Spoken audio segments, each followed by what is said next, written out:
Can you go to Valplant and teach us all the bonus smokes, like the bind CT smoke for all maps? I don't know if I can like think of them on the fly. Smokes are just common sense. When you play a controller, I swear it's just common sense. So then people that don't know how to play smokes properly are either like autopilot or they lack common sense. I think that's like the two different possibilities. Because I think you could take any pro player and they could play smokes. Like smokes is a very cookie cutter role. It is the most cookie cutter role of them all. It's not like too dynamic and you just do the same shit over and over. You just recognize what space you have and then you just make sure you don't smoke off the space that you already have. Are you saying that most people don't have common sense? Well, I'm saying either someone is autopiloting the smoke where they're not thinking logically of like what smokes to throw, they're just throwing a smoke to throw it, or they lack common sense. If they're like thinking about it like really hard and they still do it wrong, then I'm like, okay, that's kind of like that's impressive, like round of applause. But then also it's practice, like you just get used to it over time. Like the bind one is like the most easiest one to understand. That one's just easiest.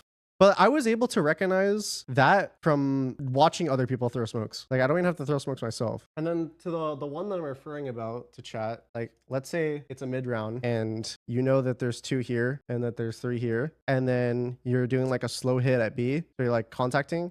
So 2 people are dead. Your teammate lurked, and then you realize that like, oh, there's still 2 on A, there's 1 B, you get the 1 person on B killed, and then you just throw this smoke instead. You don't have to throw an elbow smoke. Like that's all that smokes is. Smokes is just recognizing information and then outputting something to go off that information. So, oh, we killed everyone on B. I don't need to throw an elbow smoke. And then I could throw this smoke and they don't have space. And then after this smoke fades, boom, throw another smoke. And then in the case of Omen, it'd be like, oh, after that smoke fades, you throw another one and another one and another one. You keep it cycled constantly because Omen smokes last for the exact same time as the cooldown. But that's like a really basic one. It's hard to explain, but you just throw stuff based off of what's happening. That's all you have to do. I already know for a fact there's definitely people that play smokes and they see information, right? Like, oh, last one's alive and he's market. And then they just throw like both these smokes at the same time. Like it's just like an autopilot thing.